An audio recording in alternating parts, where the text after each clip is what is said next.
Setelah beberapa malam tidurnya yang gelisah, Hanli dengan hati-hati merenungkan pikirannya tentang pertahanan diri dan pikiran tentang kehilangan kesempatan selamanya untuk jalan keabadian dan kesediaannya untuk menghadapi bahaya yang tidak diketahui untuk mencapai pembentukan fondasi.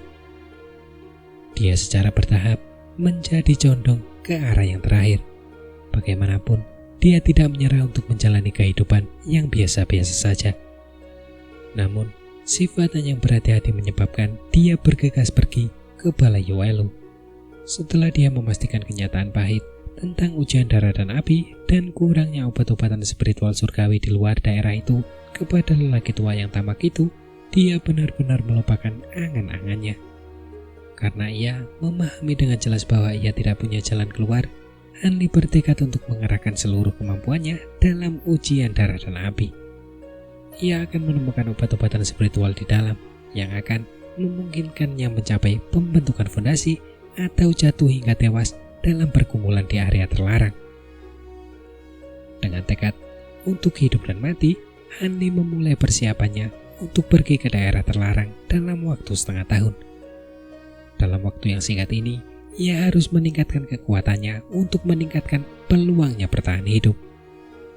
Mustahil baginya untuk mencapai lapisan ke-11 seni musim semi abadi tanpa bantuan pil obat.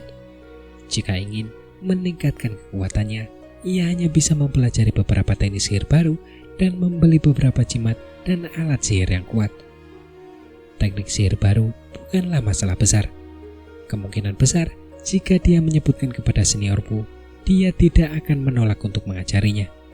Namun, dengan bakatnya, dia hanya akan mampu mempelajari 2 teknik sihir tingkat rendah dasar atau teknik sihir tingkat menengah dalam waktu setengah tahun.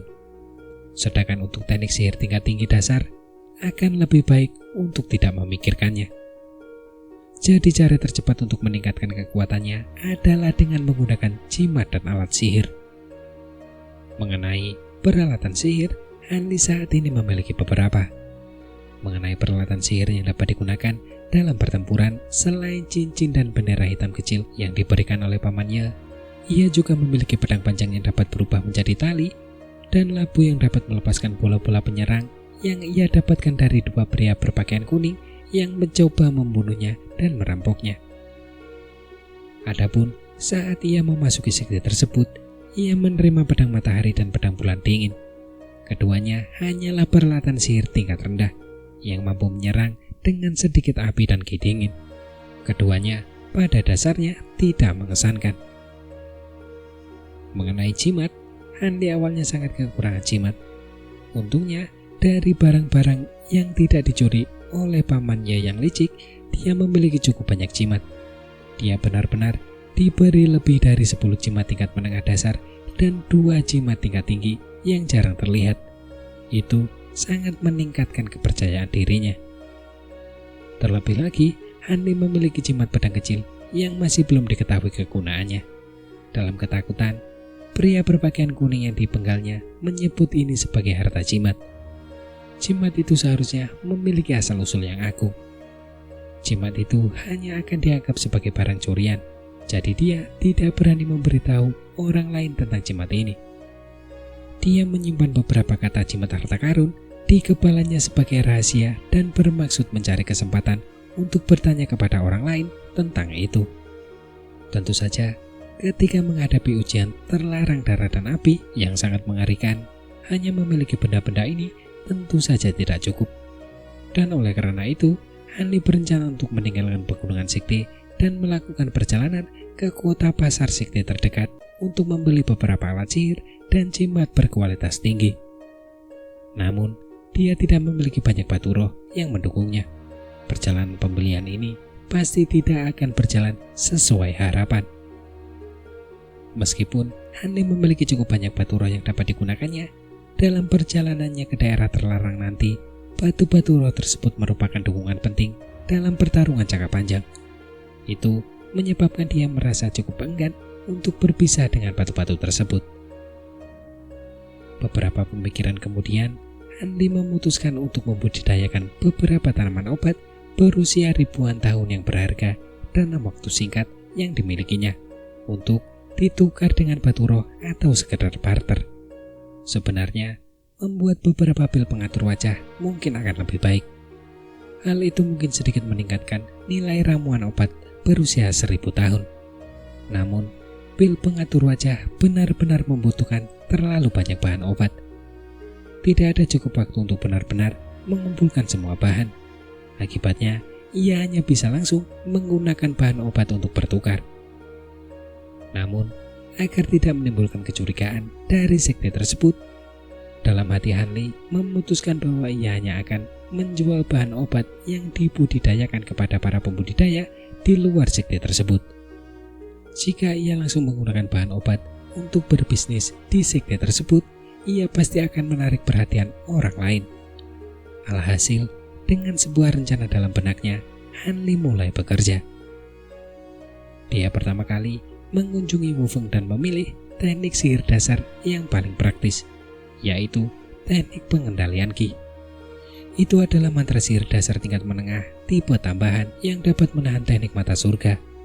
Selama teknik ini digunakan sebelumnya, seseorang tidak akan terlihat oleh mata telanjang dan Qi-nya akan sepenuhnya terkendali. Tujuannya adalah untuk menyembunyikan diri. Tentu saja, teknik sihir ini tidak berguna melawan para ahli tingkat pembentukan fondasi atau di atasnya. Namun, teknik ini sepenuhnya efektif melawan para kultivator kondensasi Qi tingkat tinggi. Teknik ini jauh lebih praktis dibandingkan dengan teknik penyembunyian tubuh. Akan tetapi, alasan mengapa Hanli tidak memilih teknik sihir tipe serangan atau pertahanan sepenuhnya karena pengalaman bertarungnya sendiri yang sebenarnya. Karena saat ia bertarung dengan kultivator lain dalam pertarungan jarak dekat, ia menemukan bahwa dalam pertarungan antar kultivator ada terlalu sedikit kesempatan untuk sepenuhnya mengeksekusi mantra teknik sihir tingkat menengah. Ada jauh lebih banyak kesempatan untuk menggunakan alat sihir dan teknik sihir tingkat rendah dengan waktu eksekusi tersingkat. Metode jimat adalah yang tercepat kedua dalam bertahan dan menyerang. Itulah sebabnya dalam pertempuran lebih praktis menggunakan jimat daripada teknik sihir tingkat menengah atau lebih tinggi. Tentu saja, jika seseorang memiliki rekan yang berjuang selama waktu untuk merapal teknik sihir, itu adalah argumen yang berbeda. Ketika Hanli memperoleh mantra kultivasi teknik ini, ia bertanya secara rinci kepada Wufeng tentang hal-hal spesifik tentang kultivasi teknik ini dan kemudian mulai mempraktikannya dengan sepenuh hati. Namun, sebagai teknik sihir tingkat menengah, teknik pengendalian Qi ini benar-benar berbeda dibandingkan dengan teknik sihir tambahan yang sebelumnya ia pelajari, seperti teknik terbang kekaisaran dan teknik penyembunyian tubuh. Kultivasinya sangat sulit. Tampaknya menguasainya sepenuhnya dalam waktu setengah tahun benar-benar bukan tantangan kecil. Seperti itulah bagaimana Hanli dengan susah payah mengolah teknik pengendalian Qi di siang hari dan mengumpulkan cairan hijau dan berkonsentrasi mengolah beberapa rumput spiritual yang sering digunakan di malam hari. Selain itu, untuk mencegah tetua Ma menemukan ramuan obat ini, ia secara khusus menjadwal ulang pengolahan obat di antara waktu kedatangannya untuk mengambil bahan obat. Ia juga menanam obat di sudut-sudut taman yang paling terpencil. Bagaimanapun, aroma ramuan yang berusia 1000 tahun atau lebih sangat menonjol. Namun, beruntunglah senior ini selalu datang tepat waktu. Dia tidak datang lebih awal atau lebih lambat, dan akan datang dan pergi dengan tergesa-gesa. Dia tampak sangat sibuk, meskipun Hanli tidak tahu apa yang sedang dia lakukan. Hanli tidak tertarik dengan apa yang dilakukan lelaki tua itu. Ia hanya akan berkata bahwa yang terbaik adalah jika senior Ma terus-menerus sibuk, tanpa ada kemungkinan diganggu oleh orang yang mengintip. Itu sama halnya seperti Hanli diizinkan untuk membudidayakan obat dalam skala yang lebih besar. Pada saat Hanli pertama kali memahami teknik pengendalian Qi, 4 bulan telah berlalu. Ia juga akhirnya membudidayakan 2 obat spiritual berusia ribuan tahun. Dipercayai bahwa bahan-bahan obat yang berusia 100 tahun atau lebih sulit ditemukan di dunia kultivasi saat ini, dan mereka pasti akan menghasilkan kejutan kecil yang menyenangkan di pasar kota. Hanli menerima medali perintah yang memungkinkan dia keluar dari pegunungan sekte dari kenalannya, murid Aula 100 Kesempatan Yu. Sebenarnya, para murid Lembah Mapel Kuning memiliki kesempatan untuk pergi setahun sekali. Namun, karena para kultivator tidak ingin menyia-nyiakan waktu ini dengan pergi keluar, para murid yang memanfaatkan kesempatan itu jumlahnya sangat sedikit. Setelah Hanli terbang keluar dari formasi pembatas besar pegunungan sekte, dia terbang ke timur laut dan langsung menuju kota pasar. Kota pasar Lembah Mapel Kuning memiliki reputasi yang cukup baik. Kota itu lebih makmur daripada kota pasar sekte lainnya.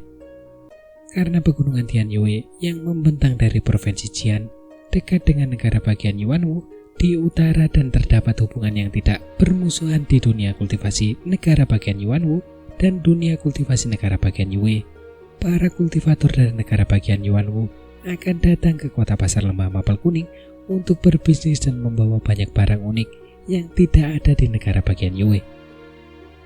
Tidak dapat dikatakan bahwa itu bukan kejutan yang tidak terduga dan menyenangkan yang menarik banyak kultivator bebas dan klan kultivasi ke kota tersebut.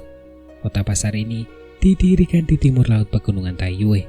Itulah sebabnya Hanli tiba di sana setelah terbang selama lebih dari setengah hari. Ketika dia semakin dekat, Hanli tidak langsung bergegas.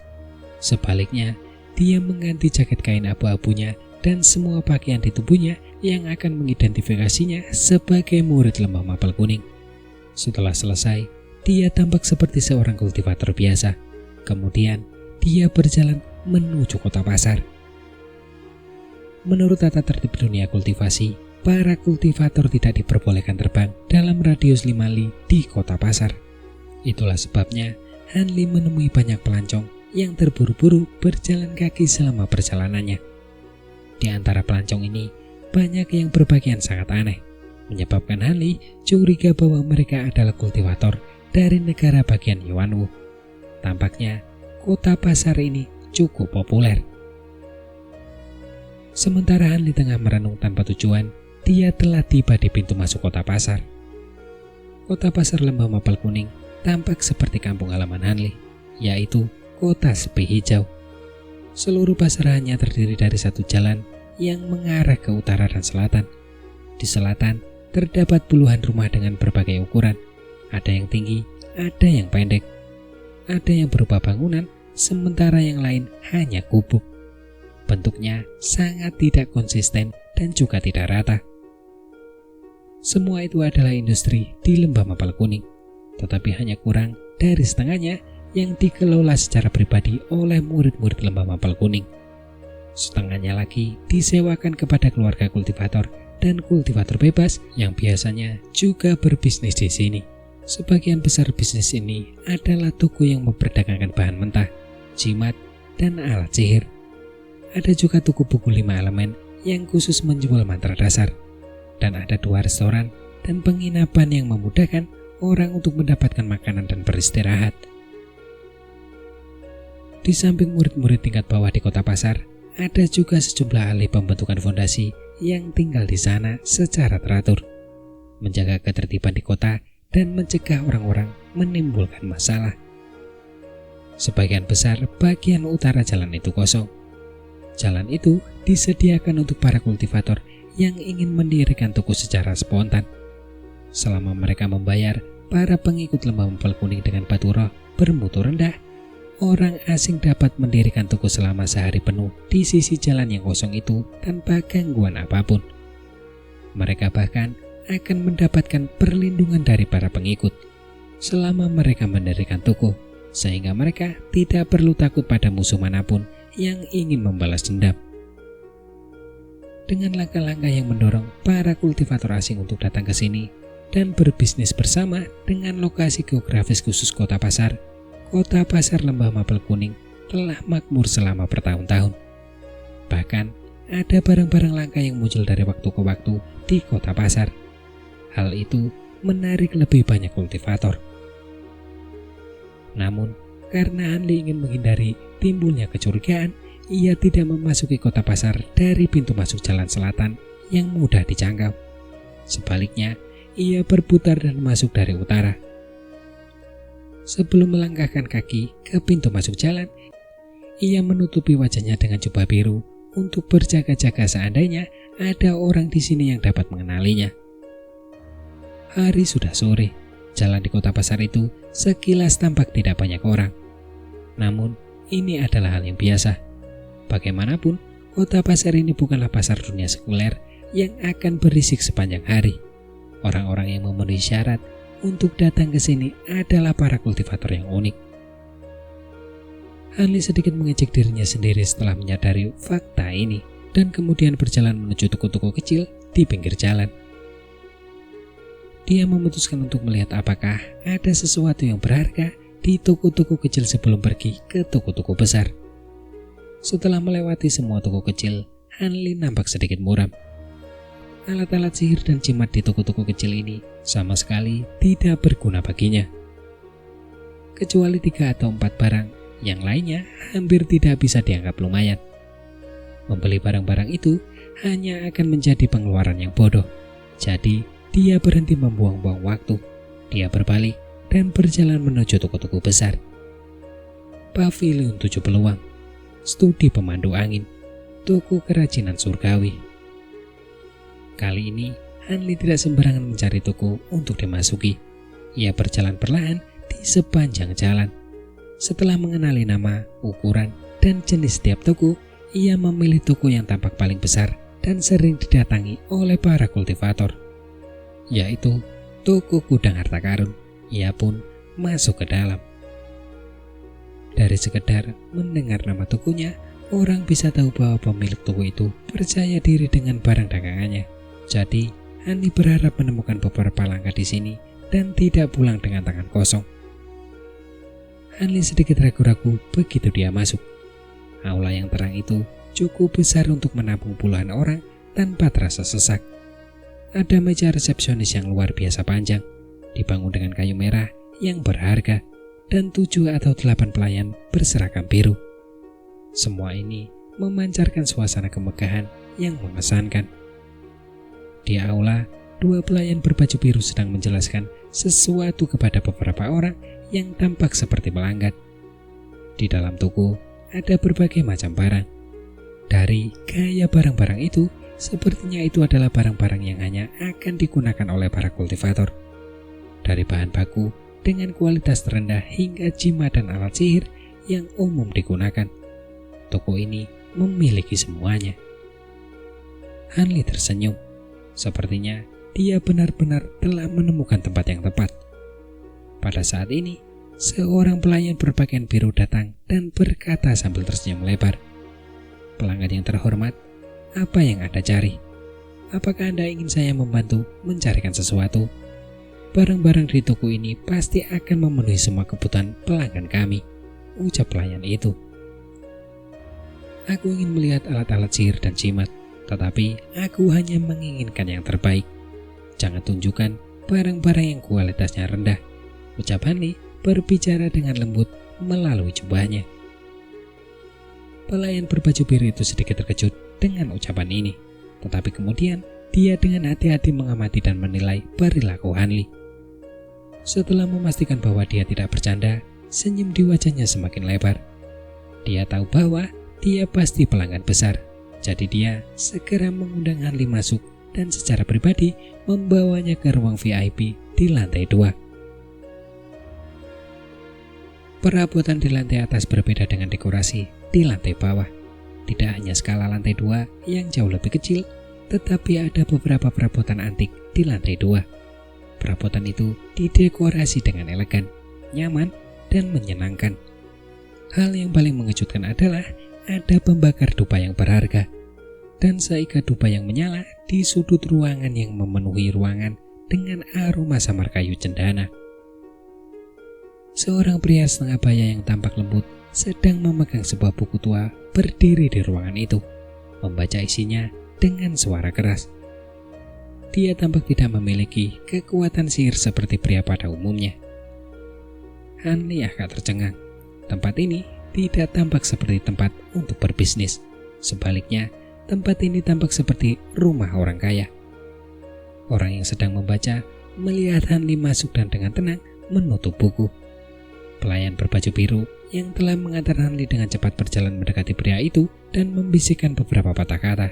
Setelah pria parubaya itu selesai mendengarkan, dia menangkupkan tangannya dan berkata sambil tersenyum, "Saya Tian Puli, penjaga toko gudang harta. Bagaimana saya harus menyapa Anda?" ucap Tian Puli. "Li Feiyu," ucap Hanli tanpa basa-basi meminjam nama teman baiknya. "Baiklah Kakak Li, silakan duduk." Pria parubaya itu menuntun Hanli untuk duduk, lalu memerintahkan pelayannya, "Pergilah seduh sepoci teh awan giok terbaik kita," ucap Tian Puli. Setelah Hanli duduk, pria parubaya itu mulai bertanya dengan sopan, "Ini pertama kalinya saudara Li datang ke toko ini kan?" ucap Tian Puli. Penjaga toko Tian benar-benar jeli. "Ini memang pertama kalinya aku mengunjungi toko ini."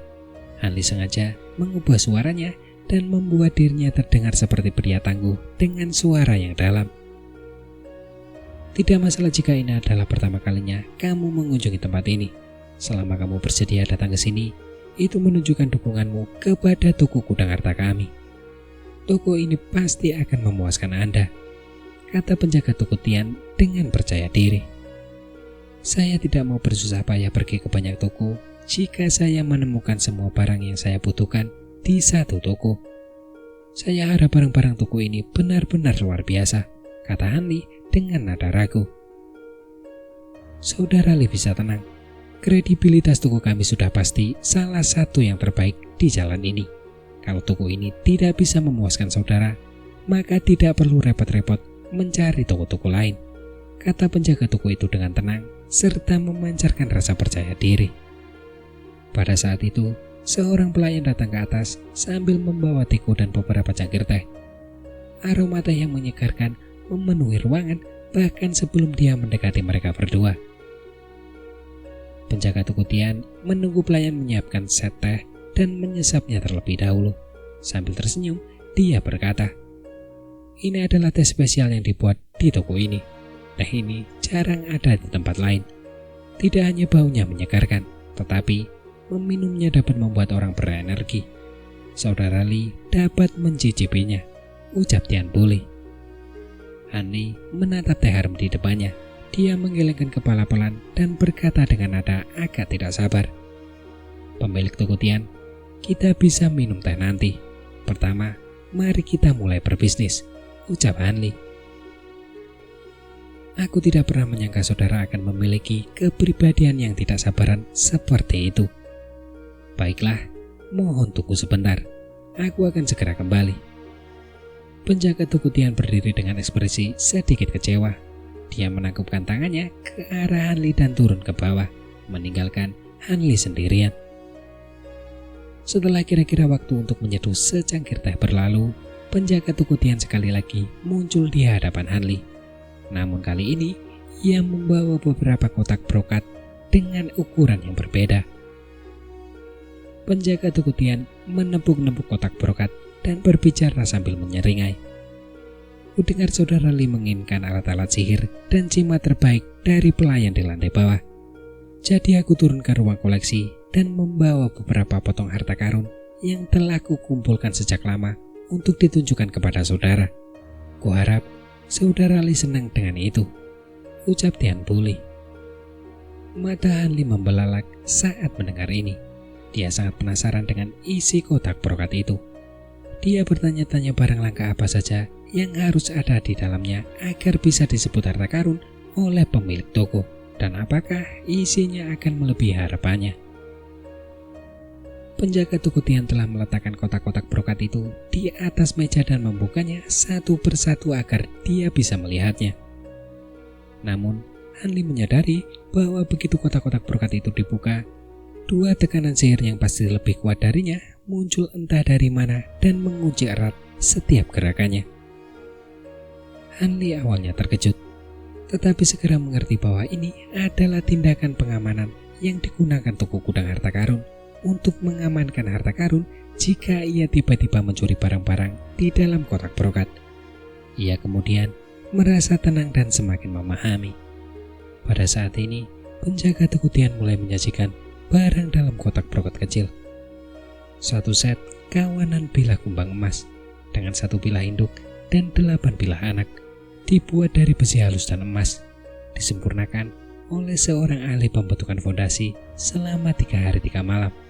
Selama seseorang memegang bilah induk, seseorang dapat secara bersamaan mengendalikan 8 bilah anak untuk menyerang musuh, menyebabkan musuh tidak dapat bertahan melawan bilah tajam yang tak tertandingi ini, ucap Tian Buli. Dia memperkenalkan 1 set bilah emas muda yang aneh sambil menuju ke kotaknya. Hanli tidak berbicara dan memeriksa gagang itu dengan seksama sejenak.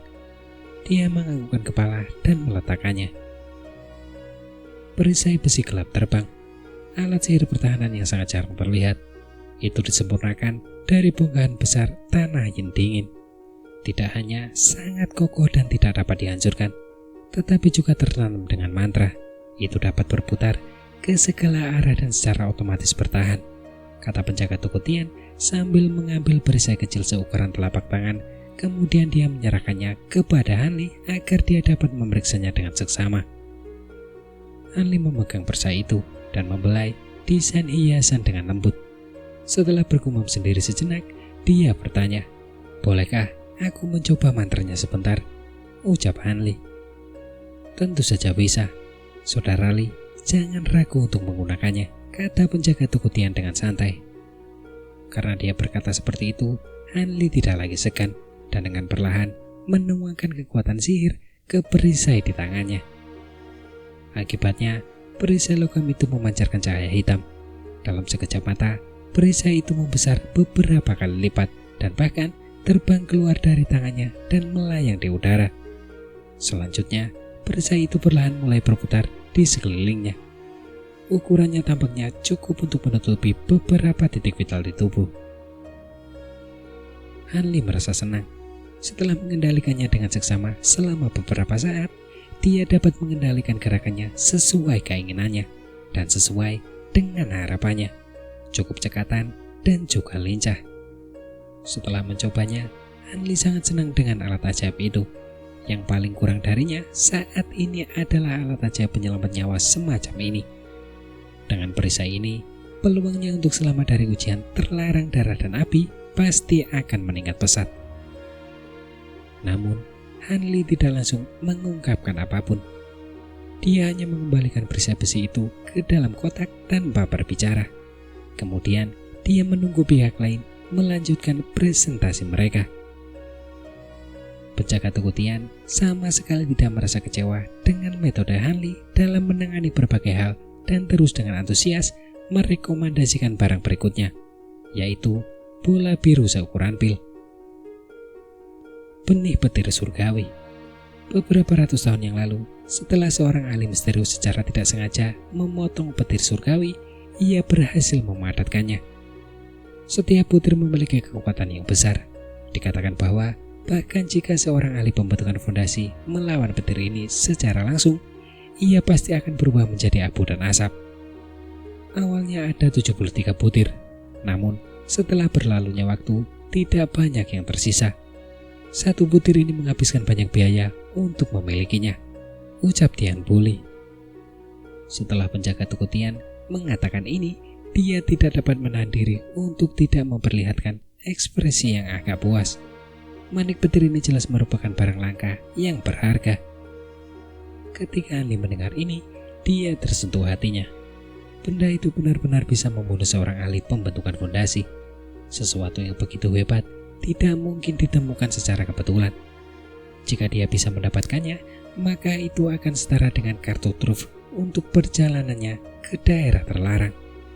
Namun, dia khawatir harganya akan cukup tinggi untuk menakut-nakuti orang. Kalau tidak, mengapa mereka tidak menjualnya sampai sekarang? Setelah penjaga toko Tian memberikan manik petir biru itu, dia tidak berbicara lagi. Sebaliknya, dia menatap Hanli dengan penuh harap. Kemudian, dia mengangkat cangkir teh harum itu dan mencicipinya dengan santai. Meskipun di atas meja ada kotak brokat yang tertutup rapat dan belum diperkenalkan, dia bahkan tidak mengatakan sepatah kata pun tentangnya. Hanli tersenyum tipis. Sepenuhnya menyadari niat penjaga toko Tian ini. Dia tahu ini adalah saat yang tepat baginya untuk menunjukkan kekuatannya sendiri kepada pihak lain. Kalau tidak, dia tidak akan dapat dengan mudah melihat harta karun di kotak brokat terakhir. Sebelum dia datang, selain ramuan spiritual berusia 2000 tahun, dia juga membawa semua batu rohnya, terdiri dari 2 batu roh tingkat menengah dan hampir 100 batu roh tingkat rendah. Namun, Hanli tidak mungkin memanfaatkan batu-batu spiritual ini dengan mudah. Dia bermaksud hanya mengandalkan 2 ramuan spiritual itu. Terus terang, meskipun Hanli tahu bahwa ramuan spiritual berusia lebih dari 1000 tahun sangat langka di dunia kultivasi dan nilainya pasti tinggi, dia tidak tahu berapa biaya konkret batu spiritual untuk alat-alat ajaib ini. Dia tidak memiliki pikiran yang pasti. Namun, dia mengerti bahwa dengan menggunakan tanaman herbal untuk mendapatkan perisai kecil itu dan pisau kawanan kumbang emas, dia seharusnya memiliki beberapa batu roh tambahan. Mengenai benih petir surgawi yang ingin dia dapatkan lebih lanjut, dia tidak terlalu berharap. Dia tidak tiba-tiba mengeluarkan kedua ramuan spiritualnya. Sebaliknya, dia mengeluarkan sebuah kotak kayu kecil dengan sesuatu yang tampaknya berharga dan luar biasa di dalamnya. Alasan mengapa Hanli bertindak seperti itu adalah karena dia sepenuhnya menyadari bahwa seorang pria ingin dihiasi dengan pakaian, tetapi seorang Buddha ingin dihiasi dengan emas.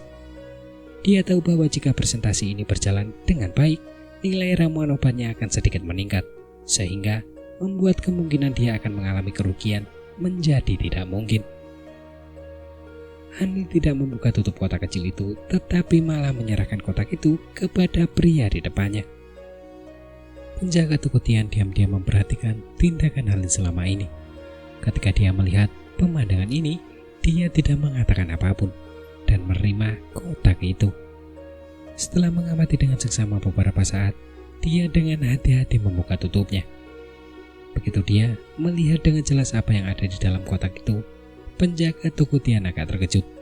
Namun, ekspresinya berubah tidak senang segera setelahnya. Saudara Li berencana menggunakan jamur saripati kuning ini untuk ditukar dengan harta karun toko ini. Bagaimana ini bisa langka? Kecuali jika adalah barang bagus yang berusia 2 hingga 300 tahun atau lebih. Pada dasarnya, itu tidak bernilai apapun, kata penjaga toko Tian dengan dingin. Hanli tergagap dingin beberapa kali dan tidak mengatakan apa-apa lagi. Dia mengamati penampilan pihak lain baru-baru ini dengan kecepatannya sendiri sambil mencicipi teh harum yang telah dituangkan untuknya beberapa saat yang lalu. Melihat tindakan Hanli yang tak kenal takut, penjaga toko Tian agak ragu. Dia mengarahkan seluruh semangatnya dan menundukkan kepalanya. Dengan hati-hati memeriksa ramuan spiritual di dalam kotak sekali lagi. Penjaga toko Tian memperhatikannya dengan seksama dan tiba-tiba menghirup udara dingin. Seketika, ia berdiri dari kursinya dengan gembira dan memindahkan kotak itu ke bagian ruangan yang lebih terang. Ia memeriksanya dengan seksama lalu bergumam pada dirinya sendiri. Tidak mungkin.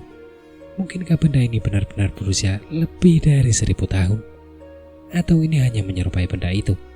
Ucap Tian Buli. Hanli melihat dengan jelas ekspresi pihak lain dan mendengar kata-katanya yang akhirnya membuat hatinya tenang. Dia sekarang yakin bahwa nilai ramuan spiritualnya yang berusia 1000 tahun lebih besar dari perkiraannya sebelumnya dan bukan lebih rendah. Selain itu, tampaknya dia memiliki peluang bagus untuk memperoleh manik petir itu. Setelah beberapa saat memeriksa, penjaga toko Tian tiba-tiba menyadari kurangnya sopan santunnya dan fakta bahwa ia mengungkapkan informasi tentang keadaan sebenarnya kepada pihak lain. Namun, dia tidak dapat mengubah apapun sekarang. Objek di depan matanya benar-benar tertanam dalam pikirannya. Selama objek ini benar-benar barang berusia 1000 tahun dengan kualitas terbaik, dia akan membayar lebih untuk menyimpan ramuan spiritual berusia 1000 tahun ini di toko gudang harta karun. Melakukan hal itu akan memberi toko gudang harta karunnya banyak manfaat. Namun, saat ini dia merasa malu karena dia belum pernah melihat ramuan spiritual berusia 1000 tahun sebelumnya. Dia hanya tahu reputasinya, dan karenanya dia benar-benar tidak dapat memberikan perkiraan pasti tentang kematangan ramuan di dalam kotak itu. Dia hanya tahu bahwa jika jamur esensi kuning di depannya tidak memiliki potensi obat 1000 tahun atau lebih, itu pasti 7 hingga 800 tahun atau lebih. Itu akan tetap menjadi benda yang sangat berharga. Dia yakin setidaknya sebanyak itu.